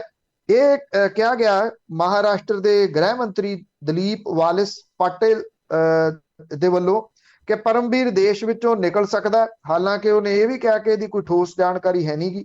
ਵਾਲਸੇ ਪਾਟਿਲ ਇਹ ਵੀ ਕਹਿੰਦਾ ਕਿ ਇੱਕ ਸਰਕਾਰੀ ਅਧਿਕਾਰੀ ਦੇ ਵਜੋਂ ਵਿਦੇਸ਼ ਯਾਤਰਾ ਦੇ ਉੱਤੇ ਪਾਬੰਦੀਆਂ ਨੇ, ਤੁਸੀਂ ਬਿਨਾਂ ਇਜਾਜ਼ਤ ਤੋਂ ਦੇਸ਼ ਨਹੀਂ ਛੱਡ ਸਕਦੇ। ਇਹਦੇ ਬਾਵਜੂਦ ਜੇ ਉਹ ਛੱਡਦਾ ਤੇ ਚੰਗਾ ਨਹੀਂ ਹੋਊਗਾ। ਗ੍ਰਹਿ ਮੰਤਰੀ ਨੇ ਵੀ ਕਿਹਾ ਕਿ ਸੂਬਾ ਸਰਕਾਰ ਕੇਂਦਰ ਦੇ ਸੰਪਰਕ 'ਚ ਹੈ ਤੇ ਪਰਮਬੀਰ ਸਿੰਘ ਨੂੰ ਲੱਭਣ ਦੀ ਕੋਸ਼ਿਸ਼ ਕੀਤੀ ਜਾ ਰਹੀ ਹੈ। ਪੁਲਿਸ ਅਧਿਕਾਰੀ ਨੇ ਸਾਬਕਾ ਗ੍ਰਹਿ ਮੰਤਰੀ ਅਨਿਲ ਦੇਸ਼ਮੁਖ ਦੇ ਉੱਤੇ ਭ੍ਰਿਸ਼ਟਾਚਾਰ ਦੇ ਦੋਸ਼ ਲਾਏ ਸੀ। ਉਸ ਤੋਂ ਬਾਅਦ ਪਰਮਬੀਰ ਸਿੰਘ ਦਾ ਤਬਾਦਲਾ ਕਰਕੇ ਉਹਨੂੰ ਹੋਮ ਗਾਰਡ ਦੇ ਵਿੱਚ ਲਾ ਦਿੱਤਾ ਗਿਆ ਸੀਗਾ। ਪਰਮਬੀਰ ਸਿੰਘ ਦੇ ਉੱਤੇ ਫਰੌਤੀ ਦੇ ਕਈ ਕੇਸ ਦਰਜ ਕਰ ਦਿੱਤੇ ਗਏ ਵੀ ਉਹਨੇ ਇੱਕ ਸਿਆਸਤਦਾਨ ਦੇ ਉੱਤੇ ਕਰਪਸ਼ਨ ਦੇ ਦੋਸ਼ ਕਿਉਂ ਲਾਏ, ਔਰ ਇੱਕ ਪੁਲਿਸ ਇੰਸਪੈਕਟਰ ਦੀ ਸ਼ਿਕਾਇਤ ਦੇ ਉੱਤੇ ਪਰਮਬੀਰ ਸਿੰਘ ਦੇ ਖਿਲਾਫ SC/ST ਐਕਟ ਦੇ ਤਹਿਤ ਵੀ ਕੇਸ ਦਰਜ ਕੀਤਾ ਗਿਆ। ਪਰਮਬੀਰ ਸਿੰਘ ਦੇ ਉੱਤੇ ਜਿਹੜੇ ਕੇਸ ਦਰਜ ਕੀਤੇ ਗਏ ਆ, ਇਹ ਕਰਪਸ਼ਨ ਤਾਂ ਅਜੇ ਕੋਈ ਪ੍ਰੂਵ ਨਹੀਂ ਹੋਈ, ਪਰ ਇਹਨਾਂ ਜ਼ਰੂਰ ਆ ਕਿ ਇਹ ਇਸ ਕਰਕੇ ਦਰਜ ਕੀਤੇ ਗਏ ਆ ਕਿ ਉਹਨੇ ਮਹਾਰਾਸ਼ਟਰ ਦੇ ਇੱਕ ਸਿਆਸਤਦਾਨ ਦੇ ਖਿਲਾਫ ਇਦਾਂ ਦੇ ਭ੍ਰਿਸ਼ਟਾਚਾਰ ਦੇ ਦੋਸ਼ ਕਿਉਂ ਲਾ ਦਿੱਤੇ। ਹੁਣ ਪਰਮਬੀਰ ਸਿੰਘ ਨੂੰ ਵੀ ਪਤਾ ਨਾ ਕਿ ਜੋ ਇੱਕ ਵਾਰੀ ਕਾਬੂ ਆ ਗਿਆ ਤੇ ਮੁੜ ਕੇ ਇਹਨਾਂ ਨੇ ਉਹਨੂੰ ਐਸੇ ਕੇਸਾਂ ਦੇ ਵਿੱਚ ਉਲਝਾ ਦੇਣਾ ਕਿ ਉਹ ਵਿਚਾਰਾ ਕਈ ਦੇਰ ਨਿਕਲ ਨਹੀਂ ਸਕੂਗਾ ਜੇਲ੍ਹ ਦੇ ਵਿੱਚੋਂ, ਤੇ ਉੱਥੇ ਹੀ ਮੁੜ ਕੇ ਉਹਦੇ ਜਿਹੜੀ ਜੁਰਤ ਹੈ, ਜਿਹੜੀ ਉਹਦੀ ਇਮਾਨਦਾਰੀ ਆ, ਉਹ ਦਮ ਤੋੜ ਦੂਗਾ। ਜੀ ਬਿਲਕੁਲ, ਬਹੁਤ ਕੁਝ। ਅੱਗੇ ਗੱਲ ਕਰਦੇ ਹੈਗੇ ਆ ਏਅਰ ਇੰਡੀਆ ਦੀ 68 ਸਾਲਾਂ ਬਾਅਦ ਟਾਟਾ ਦੀ ਹੋਈ ਹੋ ਜਾਣੀ ਹੈ ਜੀ। ਇਹਦੇ ਬੇਸ਼ੱਕ ਆਫੀਸ਼ੀਅਲੀ ਤੌਰ ਦੇ ਉੱਤੇ ਅਨਾਉਂਸਮੈਂਟ ਨਹੀਂ ਹੋਈ। 68 ਸਾਲਾਂ ਤੋਂ ਬਾਅਦ ਇੱਕ ਵਾਰੀ ਫਿਰ ਟਾਟਾ ਦੀ ਰਹੀ ਏਅਰ ਇੰਡੀਆ ਟਾਟਾ ਦੀ ਹੋਣ ਜਾ ਰਹੀ ਹੈ। ਕਰਜ਼ ਦੇ ਵਿੱਚ ਡੁੱਬੀ ਦੇਸ਼ ਦੀ ਸਭ ਤੋਂ ਪੁਰਾਣੀ ਸਰਕਾਰੀ ਇਹ ਕੰਪਨੀ ਏਅਰ ਇੰਡੀਆ ਦੇ ਵਾਸਤੇ ਟਾਟਾ ਸੰਸ ਨੇ ਸਭ ਤੋਂ ਵੱਡੀ ਬੋਲੀ ਲਾਈ ਹੈ। ਹਾਲਾਂਕਿ ਇਸ ਬੋਲੀ ਨੂੰ ਅਜੇ ਗ੍ਰਹਿ ਮੰਤਰੀ ਦੀ ਪ੍ਰਧਾਨਗੀ ਵਾਲੇ ਮੰਤਰੀਆਂ ਨੇ ਮਨਜ਼ੂਰੀ ਨਹੀਂ ਦਿੱਤੀ। ਮਨਜ਼ੂਰੀ ਮਿਲੀ ਜਾਣੀ ਹੈ। ਸਾਲ 2000 ਤੋਂ 에ਅਰ ਇੰਡੀਆ ਨੂੰ ਵੇਚਣ ਦੀਆਂ ਕੋਸ਼ਿਸ਼ਾਂ ਹੁੰਦੀਆਂ ਰਹੀਆਂ ਨੇ। ਪਹਿਲੀਆਂ ਸਰਕਾਰਾਂ 40% ਇਹਦਾ ਸ਼ੇਅਰ ਵੇਚਣਾ ਚਾਹੁੰਦੀਆਂ ਸੀ, ਫਿਰ 60% ਕੀਤਾ, ਪਰ ਇਹ ਕੀਤਾ ਕਿ ਕੰਟਰੋਲ ਸਰਕਾਰ ਦਾ ਰਹੂਗਾ। ਮੌਜੂਦਾ ਸਰਕਾਰ ਨੇ ਕੰਮ ਹੀ ਚੱਕਤਾ। ਭਾਰਤੀ ਜਨਤਾ ਪਾਰਟੀ ਪ੍ਰਾਈਵੇਟਾਈਜ਼ ਦੇ ਵਾਸਤੇ ਭਾਰਤ ਬੰਦ ਦੇ ਸੱਦੇ ਵੀ ਦਿੰਦੇ ਸੀ, ਉਹ ਪਾਰਲੀਮੈਂਟ ਨੂੰ ਵੀ ਰੋਕਦੀ ਸੀ, ਉਹ ਜਿਹੜੀ FDI ਆ ਉਹਦੇ ਵੀ ਵਿਰੋਧ ਦੇ ਵਿੱਚ ਸੀ। ਉਦੋਂ FDI 30 ਤੋਂ 40% ਹੁੰਦੀ ਸੀ। ਜਦੋਂ ਭਾਰਤੀ ਜਨਤਾ ਪਾਰਟੀ ਪਾਵਰ 'ਚ ਆ ਗਈ ਤੇ ਉਹਨੇ 100% FDI ਕਰਤੀ ਤੇ ਮੁਲਕ ਸੇਲ ਦੇ ਉੱਤੇ ਲਾ ਦਿੱਤਾ ਜੀ। ਇਸ ਵੇਲੇ ਮੁਲਕ ਸੇਲ ਦੇ ਉੱਤੇ ਲੱਗਿਆ ਹੋਇਆ। 에ਅਰਪੋਰਟ ਸਾਰੇ ਦੇ ਸਾਰੇ ਵੇਚ ਦਿੱਤੇ ਗਏ, ਪੋਰਟ ਵੇਚ ਦਿੱਤੇ ਗਏ, ਟ੍ਰੇਨ ਵੇਚੀ ਜਾ ਰਹੀ ਆ। ਟ੍ਰੇਨ ਛੱਡੋ, ਗੱਡੀ ਦੀਆਂ ਲਾਈਨਾਂ ਵੇਚੀਆਂ ਜਾ ਰਹੀਆਂ ਨੇ। ਹਰ ਚੀਜ਼ ਵਿਕਾਊ ਲੱਗੀ ਹੋਈ ਆ। ਪਹਿਲਾਂ ਤਾਂ ਕਾਰਪੋਰੇਟਾਂ ਨੂੰ ਇਹ ਕਿਹਾ ਜਾਂਦਾ ਸੀ ਕਿ ਉਹ ਸੜਕਾਂ ਬਣਾਉਣ, ਬਣਾ ਕੇ ਟੋਲ ਲਾ ਦੇਣ। ਹੁਣ ਬਣੀਆਂ ਹੋਈਆਂ ਸੜਕਾਂ ਉਹਨਾਂ ਦੇ ਹਵਾਲੇ ਕੀਤੀਆਂ ਜਾ ਰਹੀਆਂ ਨੇ। 에ਅਰ ਇੰਡੀਆ 100% ਵੇਚੀ ਜਾ ਰਹੀ ਹੈ। ਇਹਦੇ ਵਾਸਤੇ ਬਿਡ ਟਾਟਾ ਨੇ ਵੀ ਲਾਈ ਆ। ਟਾਟਾ ਦੀ ਬਿਡ ਮੰਨੀ ਗਈ ਆ। ਇਸ ਚੀਜ਼ ਦਾ ਲਗਭਗ ਸਾਹਮਣੇ ਜਿਹੜਾ ਦੀ ਉਹ ਆ ਰਿਹਾ। 1 ਸਾਲ ਪਹਿਲਾਂ ਇਹਨੂੰ 100% ਵੇਚਣ ਦੀ ਸ਼ੁਰੂਆਤ ਕੀਤੀ ਗਈ ਸੀ। ਕੋਵਿਡ ਦੇ ਚੱਲਦਿਆਂ ਦੇਰ ਹੋ ਗਈ। ਜੇ ਕੋਵਿਡ ਨਾ ਆਉਂਦਾ ਤੇ ਹੁਣ ਨੂੰ ਸ਼ਾਇਦ ਮੁਲਕ ਬਹੁਤਾ ਵੇਚ ਗਿਆ ਹੁੰਦਾ। 2020 ਦੇ ਵਿੱਚ ਇਸ 에ਅਰਲਾਈਨ ਨੂੰ ਖਰੀਦਣ ਦੇ ਵਾਸਤੇ ਟਾਟਾ ਨੇ ਦਿਲਚਸਪੀ ਦਿਖਾਈ ਸੀਗੀ। 31 ਮਾਰਚ 2019 ਤੱਕ 60,000 ਕਰੋੜ ਰੁਪਏ ਦਾ ਕਰਜ਼ਾ 에ਅਰ ਇੰਡੀਆ ਦੇ ਉੱਤੇ ਸੀਗਾ। ਦੋ 에ਅਰਲਾਈਨਸ, ਟਾਟਾ ਦੀ 에ਅਰ ਏਸ਼ੀਆ ਤੇ ਇੰਡੀਆ ਦੇ ਵਿੱਚ, ਜਿਹਦੇ ਵਿੱਚ 84% ਉਹਦਾ ਪਾਰਟਨਰਸ਼ਿਪ ਹੈ। ਇਹ ਸ਼ੇਅਰ 에ਅਰ ਏਸ਼ੀਆ ਮਲੇਸ਼ੀਆ ਦੇ ਕੋਲੇ ਆ। ਵਿਸਤਾਰਾ ਟਾਟਾ ਤੇ ਸਿੰਗਾਪੁਰ 에ਅਰਲਾਈਨ ਦਾ ਜੁਆਇੰਟ ਵੈਂਚਰ ਆ। 1932 ਦੇ ਵਿੱਚ ਦੇਸ਼ ਦੀ ਪਹਿਲੀ ਲਾਇਸੈਂਸਧਾਰੀ ਪਾਇਲਟ JRD ਟਾਟਾ ਨੇ 에ਅਰਲਾਈਨਸ ਬਣਾਈ ਸੀ। ਉਦੋਂ ਇਹਨੂੰ ਟਾਟਾ 에ਅਰਲਾਈਨਸ ਕਹਿੰਦੇ ਸੀਗੇ। 1946 ਦੇ ਵਿੱਚ ਇਹ ਲਿਮਟਿਡ ਕੰਪਨੀ ਹੋ ਗਈ। 1948 ਦੇ ਵਿੱਚ ਇਹਦਾ ਨਾਮ 에ਅਰ ਇੰਡੀਆ ਲਿਮਟਿਡ ਹੋਇਆ। 1948 ਦੇ ਵਿੱਚ ਅੰਤਰਰਾਸ਼ਟਰੀ ਫਲਾਈਟ ਸ਼ੁਰੂ ਕੀਤੀ ਗਈ। 1953 ਦੇ ਵਿੱਚ ਕੇਂਦਰ ਦੀ ਸਰਕਾਰ ਨੇ 에ਅਰ ਇੰਡੀਆ ਦਾ ਰਾਸ਼ਟਰੀਕਰਨ ਕਰਤਾ ਤੇ 2007 ਦੇ ਵਿੱਚ ਇੰਡੀਅਨ 에ਅਰਲਾਈਨ ਇਹਦੇ ਵਿੱਚ ਮਰਜ ਹੋ ਗਈ ਤੇ ਫਿਰ ਘਾਟਾ ਸ਼ੁਰੂ ਹੋ ਗਿਆ। 18 ਦੇ ਵਿੱਚ 에ਅਰ ਇੰਡੀਆ ਦੇ ਵਿੱਚ ਇਨਵੈਸਟਮੈਂਟ ਦੀ ਕੋਸ਼ਿਸ਼ ਕੀਤੀ ਗਈ। ਉਦੋਂ 76% ਦੀ ਹਿੱਸੇਦਾਰੀ ਵੇਚਣ ਦੀ ਗੱਲ ਆਈ ਸੀ, ਪਰ ਕੋਈ ਖਰੀਦਦਾਰ ਸਾਹਮਣੇ ਨਹੀਂ ਆਇਆ। 에ਅਰ ਇੰਡੀਆ ਵਿਕ ਰਹੀ ਹੈ। ਰਹਿੰਦੀਆਂ ਖੁੰਦੀਆਂ ਚੀਜ਼ਾਂ ਵੀ ਆਉਣ ਵਾਲੇ ਸਮੇਂ ਦੇ ਦੌਰਾਨ ਵਿਕ ਜਾਣੀਆਂ ਨੇ, ਕਿਉਂਕਿ ਮੌਜੂਦਾ ਹਾਕਮਾਂ ਨੇ ਇੱਕ ਅੱਧੀ ਚੀਜ਼ ਨਹੀਂ ਜੀ, ਮੁਲਕੀ ਸੇਲ ਦੇ ਉੱਤੇ ਲਾਤਾ। ਆ ਜਿਹੜੇ ਨਵਾਂ ਕੁਝ ਹਫ਼ਤੇ ਪਹਿਲਾਂ ਸ਼ੁਰੂ ਕੀਤਾ ਗਿਆ, ਜਿਹਨੂੰ ਇਹਨਾਂ ਨੇ ਮੋਨੇਟਾਈਜ਼ ਨਾਮ ਦਿੱਤਾ, ਇਹਦੇ ਅਜੇ ਨਤੀਜੇ ਸਾਹਮਣੇ ਆਉਣਗੇ। 1 ਸਾਲ ਦੇ ਵਿੱਚ, 1.5 ਸਾਲ ਦੇ ਵਿੱਚ ਤੁਸੀਂ ਦੇਖੋਗੇ ਕਿ ਮੁਲਕ ਦੀ, ਲੋਕਾਂ ਦੀ ਜਿਹੜੀ ਜਾਇਦਾਦ ਆ, ਜਿਹੜੀ ਰਾਸ਼ਟਰੀ ਸੰਪत्ति ਹੈ, ਉਹ ਸਭ ਵੇਚ ਦਿੱਤੀ ਜਾਊਗੀ। ਬਿਲਕੁਲ ਜੀ, ਇਸ ਕੰਟਰੀ ਨੂੰ ਵੇਚ ਕੇ ਹੀ ਨਿਕਲਣਗੇ। ਅਖੀਰ ਦੇ ਵਿੱਚ ਗੱਲ ਕਰਦੇ ਹਾਂ, ਪੰਜਾਬ ਦੇ ਵਿੱਚ 1 ਲੱਖ ਲੋਕਾਂ ਪਿੱਛੇ ਹਸਪਤਾਲ ਦੇ ਵਿੱਚ ਸਿਰਫ 18 ਬੈੱਡ। ਦੇਖੋ, ਇਹ ਨੀਤੀ ਆਯੋਗ ਨੇ ਇੱਕ ਰਿਪੋਰਟ ਜਾਰੀ ਕੀਤੀ ਆ। ਇਹਦੇ ਵਿੱਚ ਕੁਝ ਚੀਜ਼ਾਂ ਬੜੀਆਂ ਅਚੰਭੇ ਵਾਲੀਆਂ ਨੇ। 2 ਕਰੋੜ ਤੋਂ ਜ਼ਿਆਦਾ ਆਬਾਦੀ ਵਾਲੇ ਰਾਜਾਂ ਦੇ ਵਿੱਚ ਦਿੱਲੀ ਇਕਲੌਤਾ ਰਾਜ ਹੈ ਜਿੱਥੇ ਜ਼ਿਲ੍ਹਾ ਹਸਪਤਾਲਾਂ ਦੇ ਵਿੱਚ 1 ਲੱਖ ਦੀ ਆਬਾਦੀ ਦੇ ਉੱਤੇ 50 ਤੋਂ ਜ਼ਿਆਦਾ ਬੈੱਡ ਨੇ। 1 ਲੱਖ ਦੀ ਆਬਾਦੀ ਦੇ ਪਿੱਛੇ ਉੱਥੇ 59 ਬੈੱਡ 1 ਲੱਖ ਆਬਾਦੀ ਹੈ। ਇਹਦੇ ਤੋਂ ਇਲਾਵਾ ਇੱਕ ਵੀ ਰਾਜ ਇਦਾਂ ਦਾ ਨਿਗਾ ਹੈਗਾ ਜਿੱਥੇ ਅਨੁਪਾਤ 33 ਬੈੱਡ ਤੋਂ ਜ਼ਿਆਦਾ। ਸਭ ਤੋਂ ਜ਼ਿਆਦਾ ਖਰਾਬ ਸਥਿਤੀ ਬਿਹਾਰ ਦੀ ਹੈ। ਉੱਥੇ 1 ਲੱਖ ਦੀ ਆਬਾਦੀ ਦੇ ਉੱਤੇ ਸਿਰਫ 6 ਬੈੱਡ ਨੇ। ਪੰਜਾਬ ਦੀ ਜਗ੍ਹਾ 11ਵੀਂ ਆ ਇਹਦੇ ਵਿੱਚ। ਇੱਥੇ ਪ੍ਰਤੀ ਲੱਖ ਦੇ ਪਿੱਛੇ 18 ਬੈੱਡ ਨੇ। ਦੇਸ਼ ਦੇ ਵਿੱਚ ਕੁੱਲ 742 ਜ਼ਿਲ੍ਹਿਆਂ ਦੇ ਵਿੱਚੋਂ ਸਿਰਫ 101 ਡਿਸਟ੍ਰਿਕਟ ਦੇ ਸਰਕਾਰੀ ਹਸਪੀਟਲਾਂ ਦੇ ਵਿੱਚ ਸਾਰੇ ਜਗ੍ਹਾ ਦੇ ਉੱਤੇ 14 ਵੱਖੋ ਵੱਖਰੇ ਜਿਹੜੇ ਡਾਕਟਰ ਨੇ ਉਹ ਤਾਇਨਾਤ ਨੇ, ਵੱਖੋ ਵੱਖਰੀਆਂ ਬਿਮਾਰੀਆਂ ਦੇ ਮਾਹਰ। ਇਹਦੇ ਵਿੱਚੋਂ 52 ਹਸਪਤਾਲ ਦੱਖਣ ਦੇ ਸਿਰਫ 6 ਰਾਜਾਂ ਦੇ ਵਿੱਚ ਨੇ। ਬਾਕੀ ਸਾਰੇ ਜਗ੍ਹਾ ਦੇ ਉੱਤੇ ਐਕਸਪਰਟ ਡਾਕਟਰਾਂ ਵਾਲੇ ਦੇਸ਼ ਦੇ ਵਿੱਚ ਅੱਧੇ ਹਸਪਤਾਲ ਦੇਸ਼ ਦੀ 20% ਆਬਾਦੀ ਦੱਖਣੀ ਰਾਜਾਂ ਦੇ ਵਿੱਚ ਹੈ। ਗੁਜਰਾਤ, ਪੰਜਾਬ ਤੇ ਰਾਜਸਥਾਨ ਤੋਂ ਬਿਹਤਰ ਮੱਧ ਪ੍ਰਦੇਸ਼ ਹੈ। ਯੂਪੀ ਦੇ ਨਾਲ ਹਰਿਆਣਾ ਵੀ ਪਛੜਿਆ ਹੋਇਆ ਜਿਹੜਾ ਉਹ ਦਿਸਦਾ। ਜਿਹੜਾ ਜਿੱਥੋਂ ਤੱਕ ਡਾਇਗਨੋਸ ਦੀ ਗੱਲ ਹੈ, ਸਿਰਫ 21 ਹਸਪਤਾਲਾਂ ਦੇ ਵਿੱਚ ਸਾਰੀਆਂ 14 ਜ਼ਰੂਰੀ ਜਾਂਚ ਅਵੇਲੇਬਲ ਨੇ। ਇਹਦੇ ਵਿੱਚ ਦੱਖਣੀ ਭਾਰਤ ਅੱਗੇ ਹੈ। ਕਰਨਾਟਕਾ ਦੇ ਵਿੱਚ ਇਸ ਤਰ੍ਹਾਂ ਦੇ 6 ਹਸਪੀਟਲ ਨੇ। ਕਰਨਾਟਕਾ 'ਚ 6 ਨੇ, ਤੇਲੰਗਾਨਾ 4 ਨੇ, ਆਂਧਰਾ ਦੇ ਵਿੱਚ 3 ਨੇ ਤੇ ਗੁਜਰਾਤ ਦੇ ਵਿੱਚ 2 ਨੇ।